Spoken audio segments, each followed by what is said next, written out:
말씀 봅시다. 요한계시록 2장 18절에서 29절까지입니다.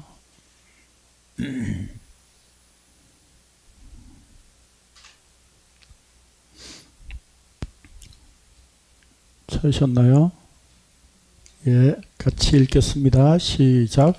두 아들아, 교회의 사자에게 편지하라. 그 눈이 불꽃 같고 그 발이 빛난 주석과 같은 하나님의 아들이 이르시되, 내가 내 사업과 사랑과 믿음과 섬김과 인내를 아노니 내 나중 행위가 처음 것보다 많도다.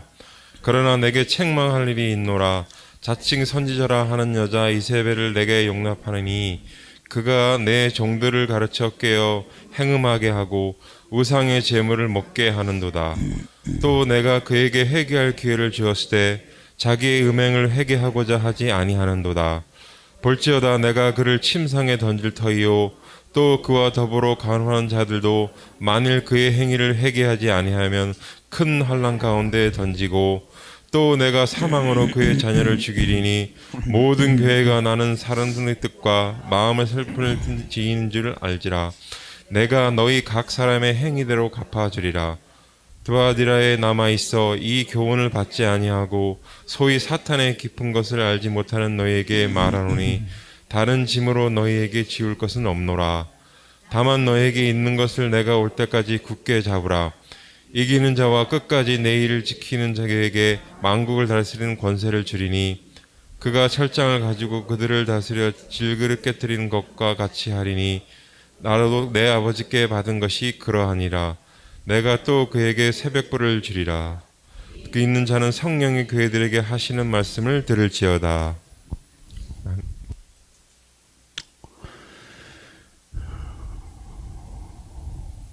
오늘 요한계시록 몇 번째 교회죠? 네 번째죠. 예. 7교회니까 이제 오늘 하면 반 이상이 지나는 겁니다. 반 이상이 지나면서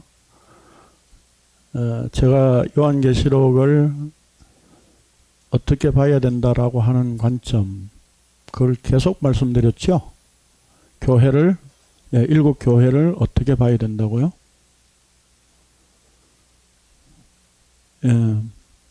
뭐 확실하게 이야기를 하십시오.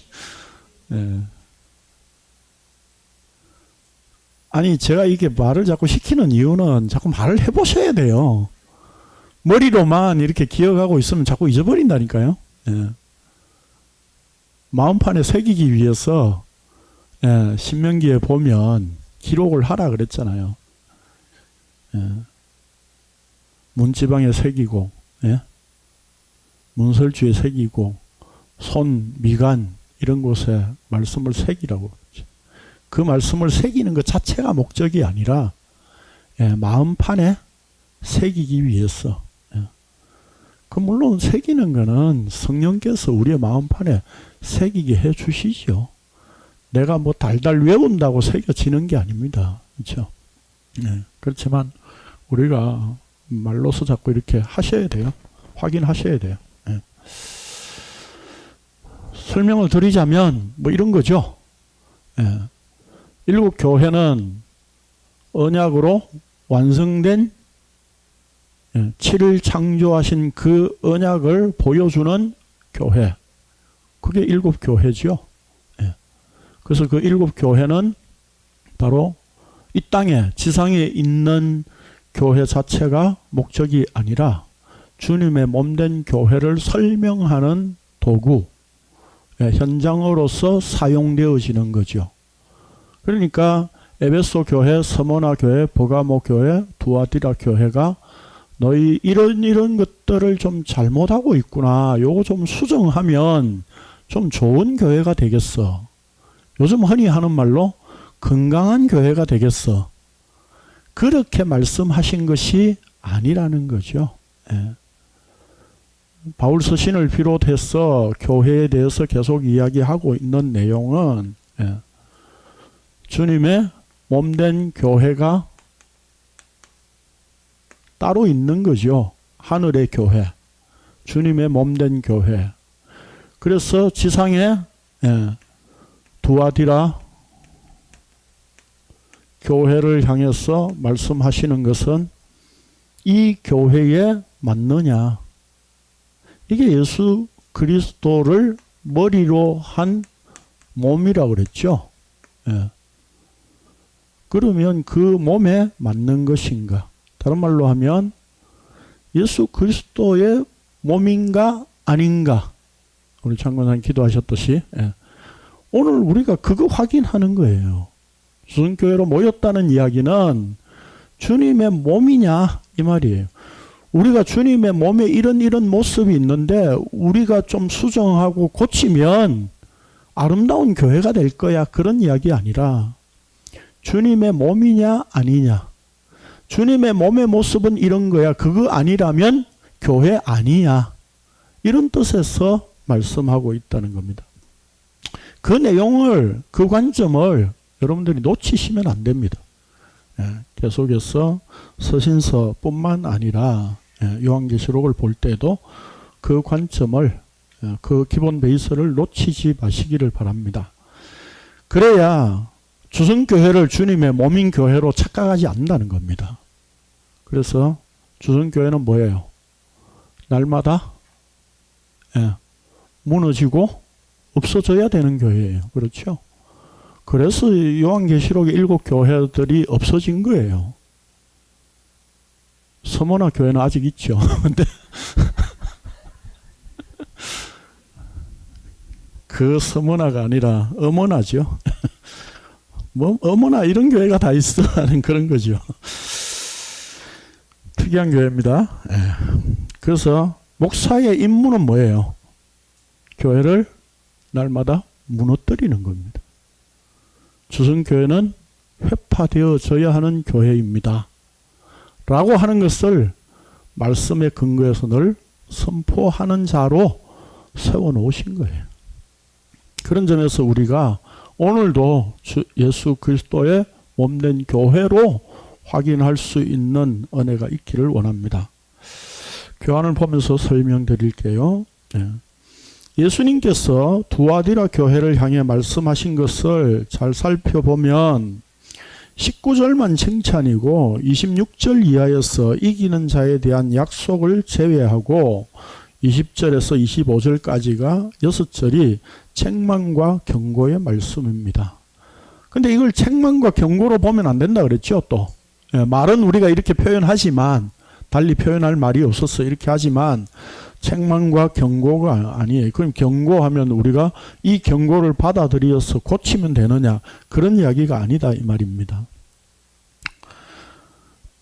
우리가 이 본문을 대할 때도 두아디라 교회가 어떻게 하였길래 책망과 경고를 이토록 많이 받았는가 하는 관점이 아니라 두아디라 교회를 통해 예수 그리스도의 몸된 교회의 본질적인 모습과 교회 아닌 모습이 어떤가를 드러내고 계신 것입니다. 20절을 보면 그러나 내게 책망할 일이 있노라 자칭 선지자라 하는 여자 이세벨을 네가 용납함이니 그가 내 종들을 가르쳐 꿰어 행음하게 하고 우상의 제물을 먹게 하는도다 라고 말씀합니다. 내게 책망할 일이 있노라 라는 말씀을 직역하면 내게 반대할 것이 있다 이런 뜻입니다. 이런 말이에요. 그러니까 책망을 해가지고 견책하고 이렇게 가르쳐서 새롭게 제대로 되도록 만들어 보겠다는 그런 의도가 담긴 게 아니라 이건 내 몸과 반대되는 거야 이런 뜻이에요. 이게 몸에 안 맞는 거야 이 말입니다.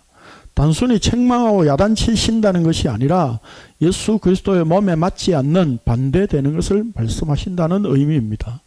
성경에서 행음이란 단순히 육체적인 관계를 말하는 것이 아니라 하나님과의 관계에서 말씀한 것입니다.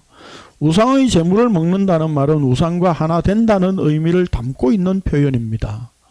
그래서 우리가 오늘날 교회들이 성찬식의 의미도 모르고 하고 있지만 우리가 성찬식을 만약에 한다. 그럼 떡과 포도주를 먹는다는 의미가 뭐예요?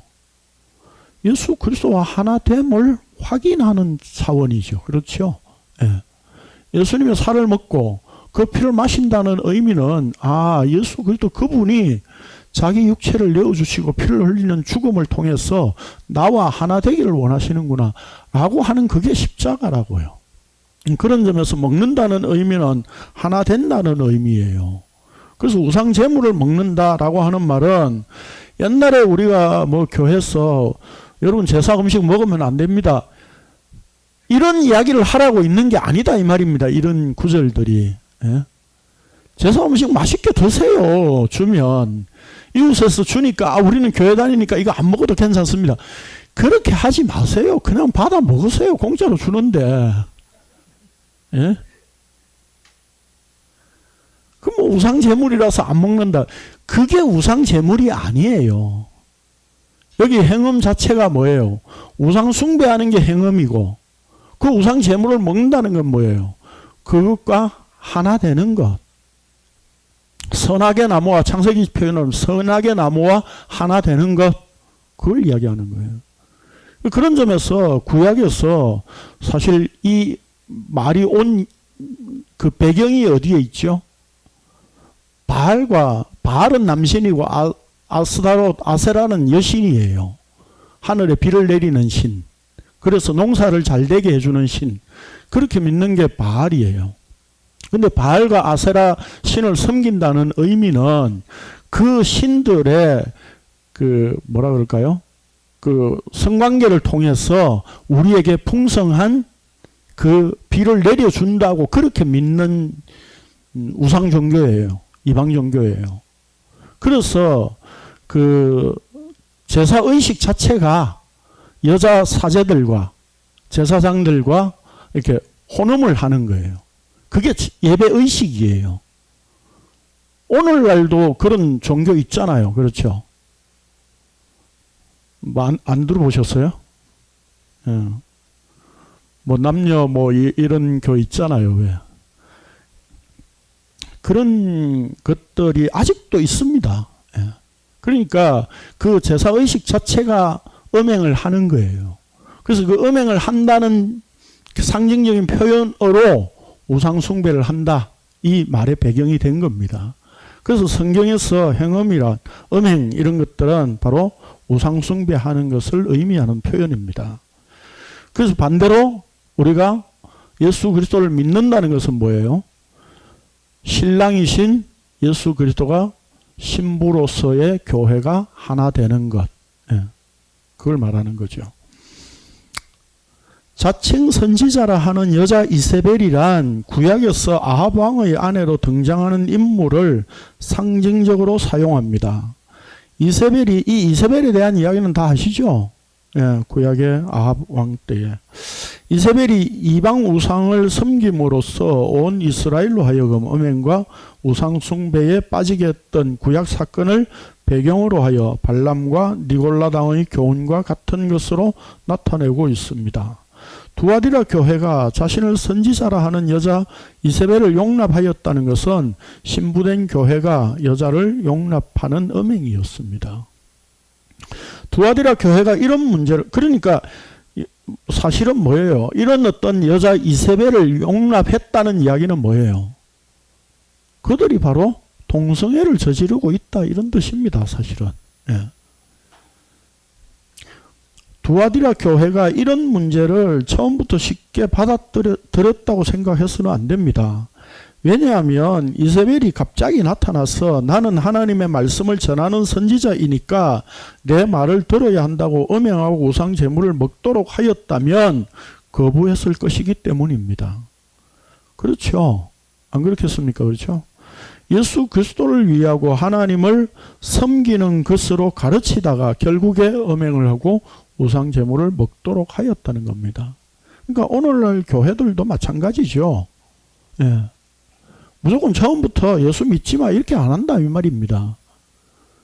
그 예수 믿어라 이 말을 어떻게 합니까? 우리도 율법은 완성됐지만 예수 믿은 이후에 율법을 지켜야 돼. 이런 식으로 얘기를 하는 거죠. 그렇죠? 요즘 젊은 개혁적인 목사들은 옛날처럼 11조 해야 복 받습니다 이렇게 말하지 않잖아요. 그렇죠? 11조는 예수 그리스도로 완성됐습니다. 근데 구원받은 자가 감사할 방법은 11조입니다. 얼마나 교묘해요. 옛날에는 좀 노골적으로 이렇게 말했다면 뭐 김땡도 뭐 이런 목사들 뭐 저주 받는다, 뭐 11조 안 하면 다음날 교통사고 날 거야, 뭐 이런 식의 말이었다면 지금은 더 교묘하게 하도록 유도를 하고 있는 거예요. 그 안에 복음이 아닌 것들을 숨겨가지고 복음인 것처럼 포장을 해서 주고 있다 이 말입니다. 그러니까 더 교묘하죠. 교회를 개혁해야 된다, 건강한 교회를 만들어야 된다, 이 말은 무슨 뜻입니까? 예수님의 몸을 부정하는 차원이잖아요. 그런 표현이다 이 말입니다. 그런데 건강한 교회를 만들자라고 하는 그 포장 속에 복음이 들어있지 않다고 어느 누구도 생각하지 않는 겁니다. 그래서 뭐 참신하고 젊은 개혁적인 목사가 목회하는 교회, 그런 교회를 젊은 사람들은 찾아다니잖아요. 개혁적인 교회는 없고 건강한 교회는 없습니다. 예수님께서 예수님 몸이라 그랬는데 예수님이 언제 아프신 적이 있었습니까? 예? 그런 건강한 교회는 없습니다. 그러므로 우리가 그런 어떤 개혁을 해야 된다라고 하는 것이 아니라 아까도 말씀드렸듯이 예수님의 몸이 아닌 건 아닌 거예요. 그냥 개혁을 해가지고 예수님의 몸이 되게 할 수 있는 방법은 없습니다. 교환 1페이지 밑에 마지막 문단, 우리는 흔히 마귀나 악마적인 수법이 흉측한 모습을 하고 있어서 금방 알아볼 수 있다고 착각합니다. 그래서 악마적인 수법이나 비진리가 일시에 들통날 것으로 보지만 사실은 그렇지 않습니다. 예수님께서 말씀하시기를 거짓 선지자는 양의 옷을 입은 이리가 주의 이름으로 많은 권능을 행하며 선지자 노릇을 한다고 말씀하셨습니다. 마태복음 7장 15절과 그 다음에 연결해서 제가 해놨는데 22절에서 23절입니다. 같이 읽겠습니다. 시작. 거짓 선지자들 삼가하라. 양의 옷을 입고 너희에게 나아오나 속에는 노략하는 일이라. 그날에 많은 사람이 나더러 이르되 주여 주여 우리가 주의 이름으로 선지자 노릇하며 주의 이름으로 귀신을 쫓아내며 주의 이름으로 많은 권능을 행하지 아니하였나이까 하리니 그때 내가 그들에게 밝히 말하되 내가 너희를 도무지 알지 못하니 불법을 행하는 자들아 내게서 떠나가라 하리라. 네. 요즘 교회에서 소위 말하는 뭐 신사도 운동 뭐 이런 사람들이 병 고친다고 하고 하는데 주의 이름으로 하지 않는 거 본 적 있습니까? 다 주의 이름으로 귀신 쫓아내고 병 고치고 합니다. 그렇죠? 그 주의 이름으로 하기 때문에 우리가 그냥 다 주님의 일이라고 볼 수 있겠습니까? 예수님께서 이렇게 말씀하셨다고요. 그래서 양의 옷을 입은 노략질하는 일이에요. 다시 말해서 일이 늑대의 모습으로 우리에게 다가오지 않는다는 겁니다. 비복음이, 비진리가. 그걸 우리는 자꾸 잊어버리고 있는 것 같아요. 봅시다. 성경 구절 밑에 거짓 선지자는 흉측한 모습으로 성도들을 유혹하는 것이 아니라 양의 모습으로 유혹을 합니다. 다른 말로 하면 예수 그리스도와 같은 모습으로 가장 복음 같은 말로 자기를 따르게 하는 것입니다. 그래서 제가 적그리스도라고 하는 말을 옛날부터 정의를 이렇게 해드렸죠. 적그리스도라고 하는 말은 가장 그리스도 같은 존재라는 의미입니다. 그러나 그 속에는 노략질하는 일이라고 하였습니다. 그래서 예수님께서 거짓 선지자인지 아닌지 뭘로 아느냐 하면 열매로 안다고 말씀하셨습니다. 아까 지금 중간에 뺀 구절을 밑에서 우리가 지금 다시 읽습니다. 시작. 그들의 열매로 그들을 알지니 가시나무에서 포도를 또는 엉겅퀴에서 무화과를 따겠느냐. 이와 같이 좋은 나무마다 아름다운 열매를 맺고 못된 나무가 나쁜 열매를 맺나니 좋은 나무가 나쁜 열매를 맺을 수 없고 못된 나무가 아름다운 열매를 맺을 수 없느니라. 아름다운 열매를 맺지 않은 나무마다 찍혀 불에 던져지니라. 그러므로 그들의 열매로 그들을 알리라. 나더러 주여 주여 하는 자마다 다 천국에 들어갈 것이 아니오 다만 하늘에 계신 내 아버지의 뜻대로 행하는 자라야 들어가느니라.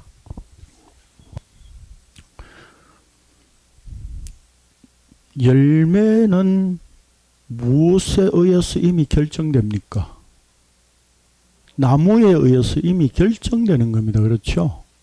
좋은 나무가 좋은 열매, 아름다운 열매를 맺게 되어 있습니다. 좋지 않은 나무가 나쁜 열매를 맺는 겁니다. 그런데 문제는 뭐냐면 오늘 교회에서 열매를 뭘로 이야기합니까? 우리가 상상한 것들을 마음껏 갖다 붙이죠. 전도의 열매, 기도의 열매, 예? 선교의 열매, 뭐 이런 걸로 막 갖다 붙이잖아요. 그런 게 열매라고 어디에 나와 있습니까? 예? 성경은 그런 것들이 열매라고 되어 있지 않습니다. 그렇죠? 그러면 결국 좋은 열매를 맺는다는 의미는 나무 자체가 좋은 나무로 바뀌어져야 됩니다. 근데 우리가 창세기에서 이미 배웠듯이 선악을 나무를 취한 존재 우리는 뭐예요? 이미 선악의 지식 나무로 되어 있다고요. 그렇게 태어났다고요. 그런데 거기에 생명 열매를 맺을 수 있습니까? 맺을 수 없는 겁니다. 생명나무이신 예수 그리스도 그분이 우리를 접붙여 주셔야 되는 거예요. 그게 하나됨이에요.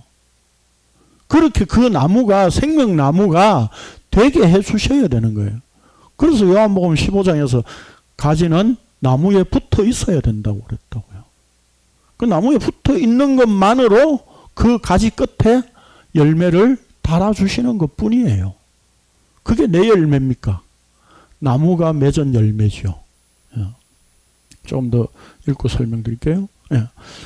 거짓 선지자를 간음하게 하는 것은 그의 온화한 성품이나 도덕적이고 윤리적으로 바른 행동에 있는 것이 아닙니다.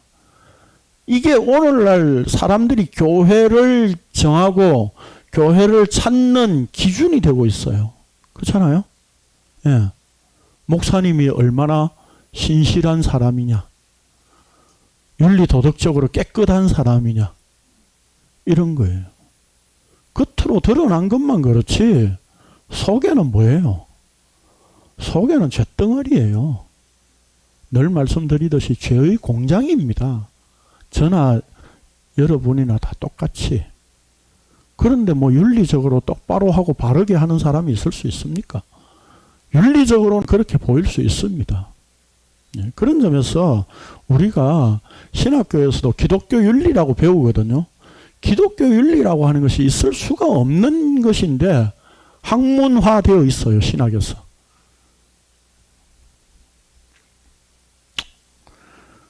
그런 이야기를 하면 끝이 없습니다. 자, 그래서 어쨌든 좋은 나무가 아름다운, 왜 이게 다운이 빠졌을까요? 아름다운 열매를 맺고 못된 나무가 나쁜 열매를 맺습니다. 다시 말해서 이미 나쁜 나무이기에 나쁜 열매를 맺을 수밖에 없고 이미 좋은 나무이기에 아름다운 열매를 맺을 수밖에 없습니다. 그렇다면 아름다운 열매란 무엇입니까? 다른 말로 표현하면 예수 그리스도의 몸된 교회의 모습은 어떤 것입니까? 아니, 주님의 몸의 모습은 어떤 것입니까? 19절에서 내가 내 사업과 사랑과 믿음과 섬김과 인내를 아노니 네 나중 행위가 처음 것보다 많도다 라고 말씀하신 것을 통해 좋은 나무의 열매가 무엇인가를 알 수 있습니다. 여기 사업이라고 하니까 우리가 오늘날 교회들이 뭡니까? 선교사업, 뭐 전도사업 뭐 이런 걸로 갖다 붙이죠. 이 사업이라고 하는 말은 헬라어로 에르곤이에요. 일, 행위, 사역 뭐 이런 뜻입니다. 그러니까 뒤에 내 나중 행위가 했잖아요. 그 행위도 에르곤이에요. 같은 단어예요. 근데 앞에는 사업이라고 번역을 했어요. 그러니까 뭐 교회가 뭐 거대한 거창한 사업을 해야 된다는 식으로 우리가 생각을 한다는 겁니다. 즉 예수 그리스도께서 주신 일이 무엇으로 나타났는가를 말씀한 것입니다. 예수 그리스도께서 자신의 몸된 교회에게 주신 열매는 사랑과 믿음과 섬김과 인내입니다. 이 열매는 정확하게 성령의 열매와 같은 것이죠. 읽겠습니다. 갈라디아서 시작. 오직 성령의 열매는 사랑과 희락과 화평과 오래 참음과 자비와 양성과 충성과 온유와 절제니 이 같은 것을 금지할 법이 없느니라. 그리스도 예수의 사람들은 육체와 함께 그 정욕과 탐심을 십자가에 못 박았느니라. 성령의 열매는 세상에서 말하는 사랑, 희락, 화평, 오래 참음, 자비, 양선, 충성, 온유, 절제가 아닙니다. 그래서 우리는 사실 성령의 열매를 맺으려고 우리가 교인들이 많이 노력하잖아요. 그렇죠? 예. 예. 옛날에 군에 가셨던 분들 그거 다 경험하셨잖아요. 나는 술 안 먹어. 군에 가서도. 상사가 먹여도 나 안 먹어. 그래서 빠따 맞고, 소위 속된 말로 말이죠. 빠따 맞고 막 그래서 난 믿음을 지켰어. 막 이런 거 자랑하고 그랬잖아요. 그렇죠? 그래서 뭐 절제 뭐 회사에서도 회식할 때 술 안 먹고 뻗혔는데 또 노래방 가지. 노래방 안 가면 또 집에 왔다고 바로. 내가 얼마나 절제를 오늘 강하게 할 수 있었는가. 이게 은혜구나. 감사합니다. 그러고 말이죠. 그게 믿음인 것처럼. 그렇게 성령의 열매를 우리가 설명했었다. 그러나 여기 이 성령의 열매들은 세상에 있는 그런 화평, 사랑, 믿음 그런 게 아니에요. 이 충성이라고 하는 말도 믿음으로 번역할 수 있는 말이에요. 메나 피스티스예요. 그러니까 이 믿음, 자비, 오래 참음, 뭐 화평 이런 것들이 우리 안에 본래 없는 것들이에요. 성령께서 우리에게 맺게 해주신 거죠. 그러니까 성령이 오시지 않으면 우리에게는 이런 열매들은 불가능한 것들입니다. 예수 그리스도와 함께 십자가에 죽을 때 드러나는 열매입니다. 그래서 예수의 사람들은 육체와 함께 그 정욕과 탐심을 십자가에 못 박았느니라 라고 24절에서 이야기를 하고 있죠. 그러니까 이 성령의 열매가 나타나는 것은 바로 우리 자신이 죽어야 되는 문제다 이 말입니다. 예수 그리스도가 십자가에 죽을 때 이 열매가 한꺼번에 드러난다는 뜻입니다. 그러니까 여기 이 두아디라 교회를 향해서 내 사업과 사랑과 믿음과 섬김과 인내 이렇게 되어 있는데 사실은 내가 내게 준 일 곧 그게 뭡니까? 사랑과 믿음과 섬김과 인내라는 뜻입니다. 그러니까 사랑과 믿음과 섬김과 인내는 누가 하신 거예요? 예수님께서 하신 거예요. 십자가에서 이루신 거예요. 이 십자가가 바로 하나님의 사랑을 확정해 주신 현장이었고요. 믿음이신 예수 그리스도 그분이 십자가에 죽으신 거예요. 그 십자가의 죽음이 뭐예요? 섬김이잖아요. 대속물로 내어주는 섬김. 그 십자가에서 하나님의 심판을 견뎌내신 인내를 이루신 것이 예수 그리스도밖에 없다고요. 그러니까 이 말을 좀 풀어서 하자면 내가 네게 준 일, 행위 그게 뭐예요? 다 예수님의 행위고 예수님의 일이다 이 말입니다. 그래서 예수 그리스도 그분이 우리 안에서 맺으시는 열매들이에요. 이게 있는가를 봐야 되는 거예요. 설교를 목사가 얼마나 잘하냐, 삶을 얼마나 바르게 사느냐, 거짓말하지 않는 목사냐, 돈 문제에 대해서 깨끗하냐, 이런 거 가지고 따져서는 안 된다 이 말입니다. 따져서는 안 된다는 말이 아니라 그건 뭐 볼 수도 있겠죠. 그렇게 볼 수도 있지요. 그러나 그건 뭡니까? 인간은 얼마든지 그런 것들로 실수할 수 있는 겁니다. 그렇죠? 그럴 때에 우리가 바로 십자가 안에 내가 그걸로 지탄하거나 남을 용서한다거나 할 수 있는 위치에 그런 존재냐라고 하는 것이 우리가 십자가 안에서 먼저 확인해야 되는 문제죠. 말하고 나서 보니까 제가 무슨 범죄를 저질러도 여러분들이 용서하라는 뜻으로 들리는데 용서하고 안 하고 할 자격이 없다니까요. 우리는. 저 역시 마찬가지예요. 여러분들을 향해서도.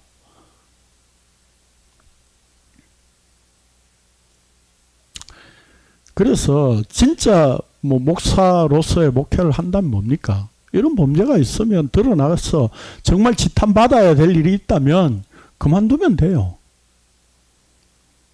그만두는 걸 지금 저는 지금 하루 이틀 계속 살피고 꼬나보고 있는데 언제 될는지는 모르겠어요. 중요한 것은 뭡니까? 우리가 이런 죄인일 수밖에 없다라고 하는 사실을 먼저 우리가 생각하지 않으면 안 되는 겁니다. 그러니까 오늘날 교회들이 목사들이요, 교인들 모아가지고 동성애 하는 퀴어 축제 이런 데가 반대하는 데모하고 그렇게 데모하고 그 사람들을 마귀라고 사탄이라고 보는 순간 뭐예요? 자기 자신의 죄는 못 보는 겁니다. 지금도요, 사랑교회 있잖아요. 저기 서초동에. 제 고향 교회 후배가 옛날 예배당 강남 예배당 거기서 아직까지 사탄은 오 땡땡이다 이러고 지금 아직 데모하고 그쪽에서 따로 예배 드리고 있어요. 그거 처분이 안 돼가지고 사랑의 교회는 아직 빚도 잘 못 갚고 있고 그러고 있다고요. 내 자신이 마귀라고 하는 걸 아셔야 돼요. 오늘 오후에 또 우리가 창세기를 통해서 할 거지만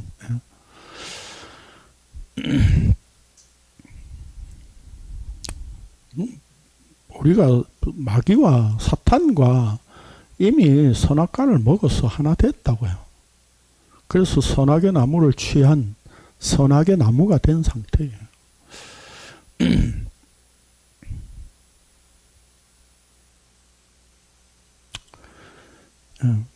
3페이지 위에서 넷째 줄이죠. 자칭 선지자 이세벨이라는 여인은 두아디라 교회에 음행과 우상제물을 먹도록 하였는데 그것이 이세벨의 열매였습니다. 음행하고 이방의 제사 제물을 먹게 한 그것이 거짓 선지자의 모습이라는 말이 아니라 예수 그리스도와 함께 십자가에 죽지 않았기 때문에 음행과 우상제물을 먹는 열매가 나올 수밖에 없다는 뜻입니다. 그 열매로 볼진대 이스라엘은 거짓 선지자였습니다. 뿐만 아니라 거짓 선지자에게서는 회개가 나올 수 없습니다. 또 내가 그에게 회개할 기회를 주었으되 자기의 음행을 회개하고자 하지 아니하는도다 라고 예수님께서 말씀하셨습니다. 주님은 이세벨이라는 거짓 선지자에게 회개할 기회를 주셨다고 말씀합니다. 회개하라고 특별한 기회를 부여하셨다는 말이 아니라 예수 그리스도의 십자가로 하나님의 뜻이 온전히 다 드러났기 때문에 그것이 십자가로 돌이키는 하나님의 시간이 주어졌다는 의미입니다. 따라서 종말을 산다는 것 자체가 늘 회개의 기회입니다. 회개란 예수 그리스도의 찾아오심에 의해 생명으로 전환되는 것입니다. 스스로 의롭다고 여기고 자칭 선지자라고 여기는 상태가 하나님의 의를 거부한 것입니다. 그러니까 회개라고 해서 우리가 땀 삐질삐질 흘려가면서 눈물 흘리고 해가지고 하나님 앞에 막 고함 지르면서 내가 죄를 용서해 주십시오 하는 그게 회개가 아니에요. 진짜 회개는 뭡니까? 예수 그리스도의 찾아오심. 그분이 찾아오시게 되면 어떻게 돼요? 내 죄가 보이게 되고 성령께서 일하시는 그대로 뭡니까? 죄와 의와 심판에 대해서 알게 하시니까 내가 심판 아래에 있는 존재군요. 내가 죄인이군요. 하나님의 의와는 관계없는 그런 존재군요. 라고 하는 것이 먼저 보이는 거예요. 근데 현실은 안 그렇죠, 우리. 성경 말씀을 딱 이렇게 깨달으면 이거 어느 놈한테 좀 가르쳐 줘야 되는데 그게 먼저 떠오르지요, 사실은. 말씀이 나를 죽이는 것을 먼저 경험하셔야 됩니다. 그게 진짜 진리가 들어온 상태예요. 자, 그들에 대해 예수님은 계속해서 이렇게 말씀하십니다.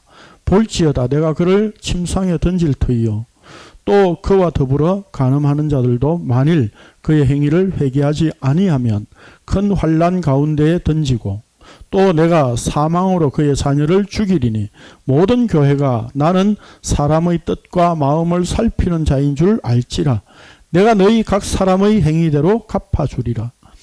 거짓 선지자인 이세벨을 침상에 던지시겠다고 하신 것은 음행하는 모습 그대로 두시겠다는 뜻입니다.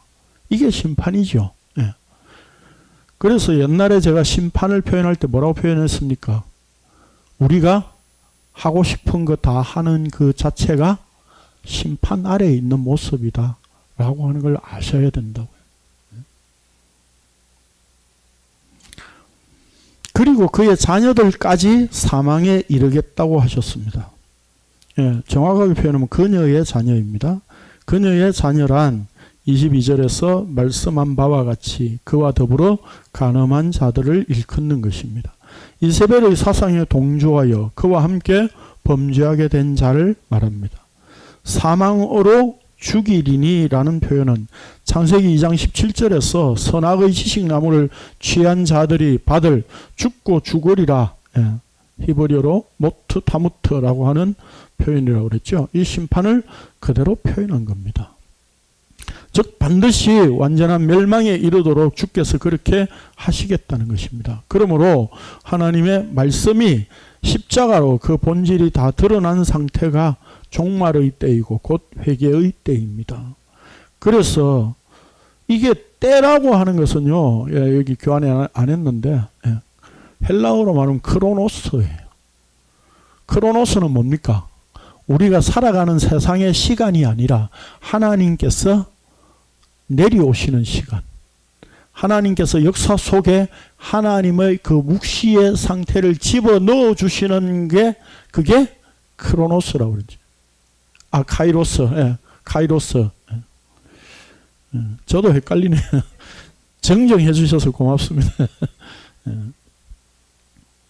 그러니까 이 회개의 때가 바로 종말의 상태입니다. 지금 회개를 할 수 있는 상태가 있다. 주님 얼마든지 또 찾아올 수 있는 기회가 있다. 이 상태가 종말이라니까요. 지진이 있어야 종말이 아니라. 그래서 두아디라에 남아있어 이 교훈을 받지 아니하고 소위 사탄의 깊은 것을 알지 못하는 너희에게 말하노니 다른 짐으로 너희에게 지울 것은 없노라. 다만 너희에게 있는 것을 내가 올 때까지 굳게 잡으라 라고 말씀합니다. 남아있어 라고 우리 성경에 번역을 했는데 남은 자 이 말입니다. 남은 자라는 뜻입니다. 즉 이세벨의 가르침을 받지 않은 예수 그리스도의 몸된 교회요 성도를 의미합니다. 그들에게는 더 이상 율법의 짐이 있을 수 없습니다. 그래서 예수 그리스도의 사랑과 믿음과 섬김과 인내가 주어진 자가 남은 자이고 그 남은 자는 예수 그리스도를 굳게 잡고 있을 수밖에 없는 자들입니다. 그러니까 굳게 잡는 것도 주님 오실 때까지 굳게 잡는 것도 내 의지로 붙잡는 게 아니죠. 주님의 그 믿음과 사랑과 섬김과 인내가 주어졌기 때문에 주님을 붙잡고 있을 수밖에 없는 상태.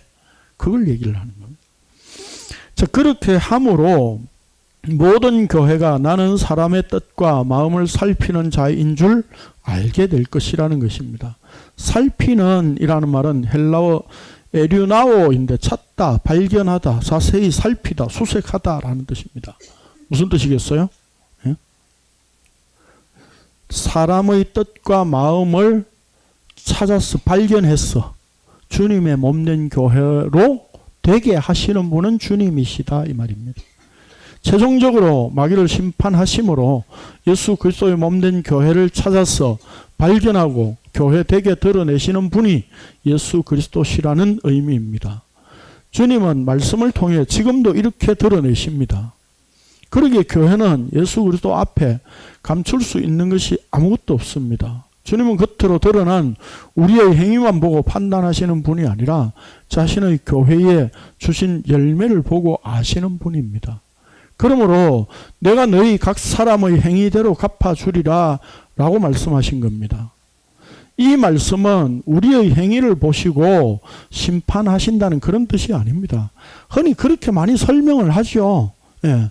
각 사람의 행위로 돌려주실 것이라는 의미입니다. 그러니까 너희가 예수 믿는 행위로서 전도하고 기도하고 막 이렇게 하면 그 행위대로 상급 주고, 그렇지 않고 자기 마음대로 사는 행위대로 살면 내가 그 행위를 보고 그를 심판할 거야, 이런 얘기가 아니다 이 말입니다. 교회들이요 그렇게 많이 설명한다고요. 그러면 결국 구원은 뭐에 관련되어 있는 겁니까? 내 행위와 관련돼 버리는 거예요. 그 순간, 그렇게 설명하는 순간. 성경은 언제든지 그렇게 설명하고 있지 않습니다. 우리가 행위로 드러나는 것들은 예수 그리스도 그분이 찾아오셨기 때문에 주님을 사랑한다, 믿는다, 섬긴다, 인내한다 이렇게 고백할 수 있게 되는 거예요. 그게 내 행위가 아니잖아요. 그러니까 우리가 우리의 행위대로 살면 그 행위대로 갚아주시는 거예요. 그냥 내버려 두시는 거예요. 그 심판 아래. 그게 행위대로 돌려준다는 뜻입니다. 그 행위대로 내버려 두시는 것 자체가 심판입니다. 그래서 자기 행위에 의해 심판 가운데 있을 수밖에 없다는 뜻입니다. 그래서 예수님께서 두아디라 교회에게 그 눈이 불꽃 같고 그 발이 빛난 주석과 같은 하나님의 아들이라고 나타내셨던 겁니다. 여기서 하나님의 아들이라고 드러내신 것은 1장에서 사실 요한계시록 1장에서 12절 이하에 보면 금촛대 사이에 인자 같으니 뭐 이래가지고 쭉 그분의 모습을 요한이 언급했잖아요. 그렇죠? 근데 여기는 하나님의 아들이라고 하는 언급이 없어요. 예수님이 자신을 나타내신 이 표현이 각 교회들 속에 다 드러나고 있어요. 그런데 하나님의 아들이라는 표현은 거기 없습니다. 그런데 여기서 하나님의 아들을 이야기를 하고 있어요. 그러면 구약에 이미 나타내신 계시 속에서 우리가 확인해야 되는 거죠. 시편 2편 7절에서 9절입니다. 읽어봅시다. 시작. 내가 여호와의 명령을 전하노라. 여호와께서 내게 이르시되 너는 내 아들이라. 오늘 내가 너를 낳았도다. 내게 구하라. 내가 이방 나라를 내 유업으로 주리니 내 소유가 땅끝까지 이르리로다. 내가 철장으로 그릇을 깨트리며 질그릇같이 부수리라 하시도다. 예. 이 시편에서 말씀하는 아들이란 하나님의 언약 안에서 다윗을 지칭한 것으로 보이고, 또 그 다윗을 통해서 언약을 주신 이스라엘로 지칭한 것으로 생각할 수 있습니다. 그 언약의 아들은 궁극적으로 예수 그리스도를 의미합니다. 그 이스라엘을 통해서 보내실, 언약을 주심으로 보내실 다윗과 같은 아들, 그 예수 그리스도를 의미합니다. 여기서 표현된 철창, 철막대기로 다스리는 분을 요한계시록에서 예수 그리스도로 나타내고 있기 때문입니다. 오늘 본문에도 철창이 나오죠. 심판을 의미하는 거죠. 이제 약속이 주어집니다. 이기는 자와 끝까지 내 일을 지키는 그에게 만국을 다스리는 권세를 주리니 그가 철장을 가지고 그들을 다스려 질그릇 깨뜨리는 것과 같이 하리라. 나도 내 아버지께 받은 것이 그러하니라. 내가 또 그에게 새벽별을 주리라. 귀 있는 자는 성령이 교회들에게 하시는 말씀을 들을지어다. 이기는 자가 여기 같은 말이죠. 내 일을 지키는 그에게 그랬잖아요. 내 일을 지키는 게 뭐예요? 내 일이 뭐예요? 예수님의 일이 앞에서 이미 얘기했잖아요. 사랑과 믿음과 섬김과 인내. 그게 두아디라 교회에 주신 예수 그리스도의 일이었잖아요. 그러니까 여기에 내 일을 지키는 그가 이기는 자예요. 내 일이란 예수 그리스도의 십자가라는 행위이고, 여기 지킨다라고 할 때에 이 지키는 누차 말씀드렸죠. 예. 필라소, 예. 테레오. 헬라어에서 지킨다는 말은 이 두 가지예요. 필라소는 피오에서 왔어요.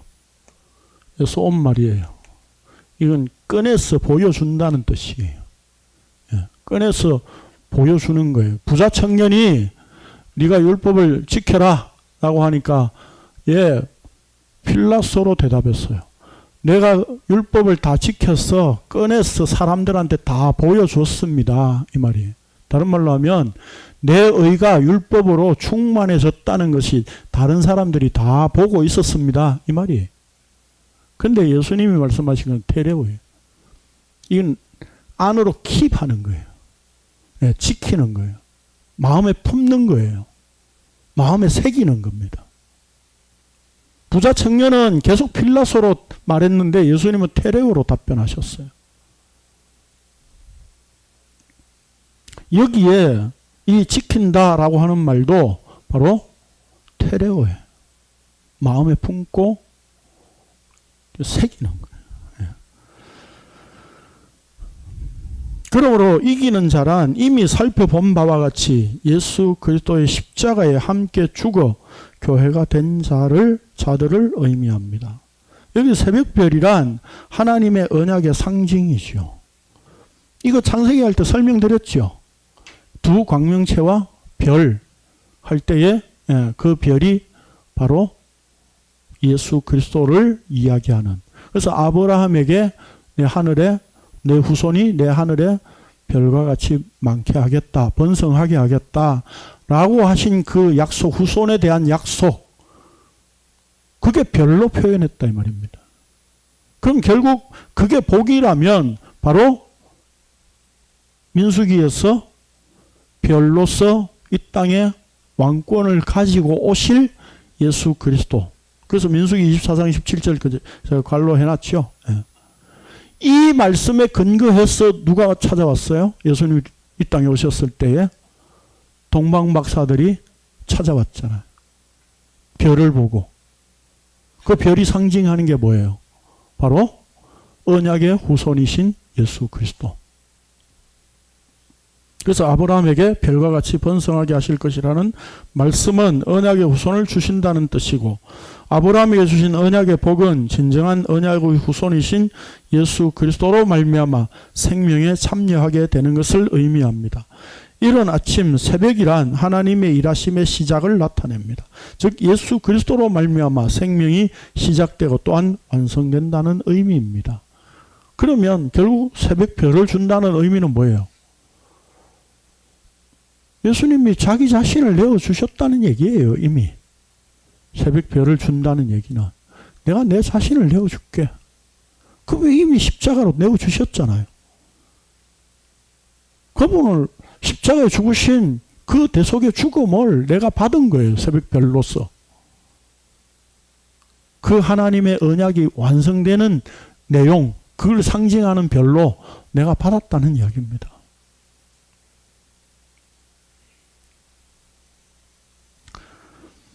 그래서 이 새벽이라고 하는 말은 시작, 그런 의미잖아요. 그렇죠? 내 안에 생명을 시작하신 분이 예수 그리스도입니다.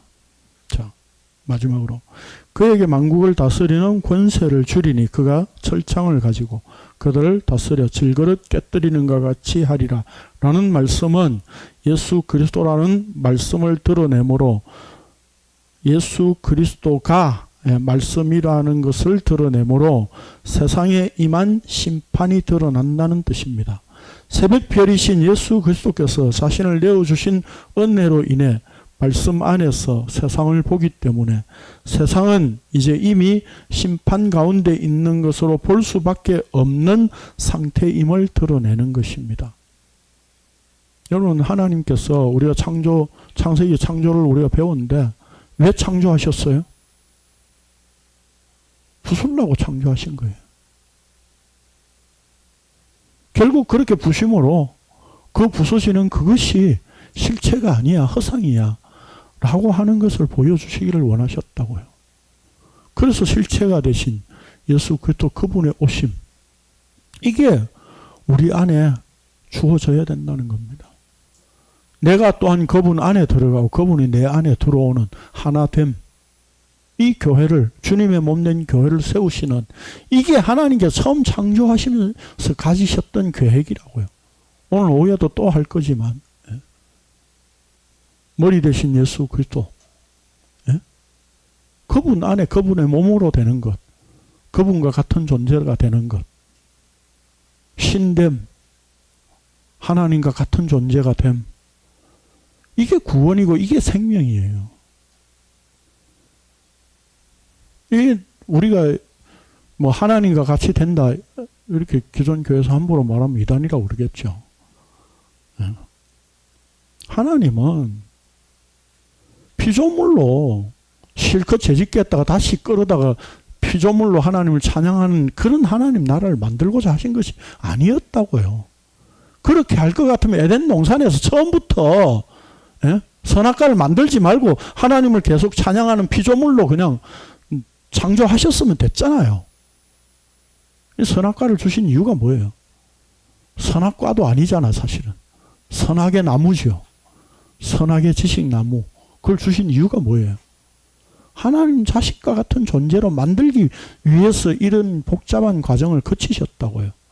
예수 그리스도를 통해서.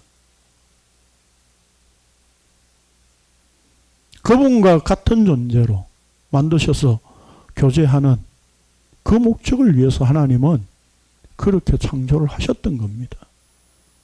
오늘 우리가 바로 이 두아디라 교회에 주신 말씀 속에서도 새벽별을 주신다는 의미가, 그런 의미가 이렇게 함축되어 있는 거예요. 그 일을 전부 누가 하시는 겁니까? 주께서 하시는 거예요. 그래서 교회의 사업이 어디 있어요? 교회의 뭐 선교 사업을 잘해야 된다. 교회가 할 일이 없다니까요. 교회가 할 일이 없어요. 나와서 우리가 밥 먹으면서 뭐 설거지 하면서 이게 봉사한다고요? 그냥 우리가 밥 먹으니까 그 뒤처리는 우리가 알아서 해야 될 거 아니에요. 그게 무슨 봉사하고 섬김이에요. 예? 진짜 섬김은 예수 그리스도 그분이 자기 목숨을 대속물로 내어놓으신 섬김이 진짜 섬김이라고요. 그 섬김 앞에 우리가 설거지 조금 해놓고 내가 섬겼다고요? 어디다 십자가 앞에 그런 거 들이대요?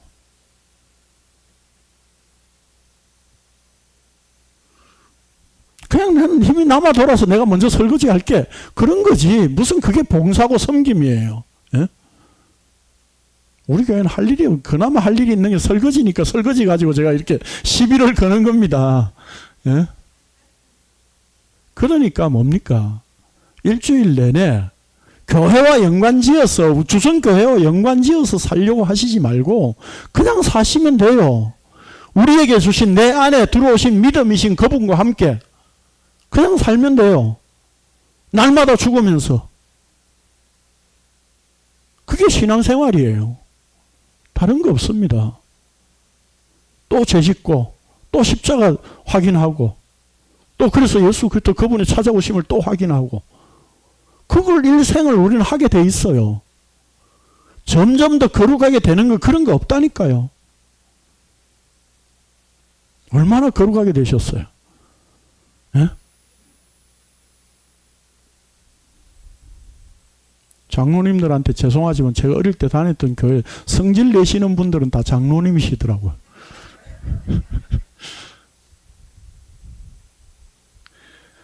뭐 고등부 뭐 교사로 일하면서 뭐 재정 타러 가면 무슨 뭐 자기 돈 주는 것처럼 막 뭐라고 하고 뭐 이런 거 왜 집어넣었어 이러면서 말이죠. 예? 물론 교회 돈 관리를 잘 해야 되죠. 예? 장로님은 난 어릴 때 다 성화된 줄 알았어요. 근데 그게 아니더라고. 성화가 안 된다니까요. 점점 더 거룩하게 되는 건 없습니다. 날마다 죄짓고 다시 십자가의 현장으로 돌아가고 다시 죄의 현장으로 돌아가고 이것을 우리는 일생 반복할 뿐이에요. 그 속에서 날마다 우리가 더 분명해지는 것은 왜 십자가인가? 왜 십자가밖에 없었는가? 왜 하나님이 십자가를 이 땅에 세우셨는가? 그것을 우리는 계속 확인할 뿐이에요.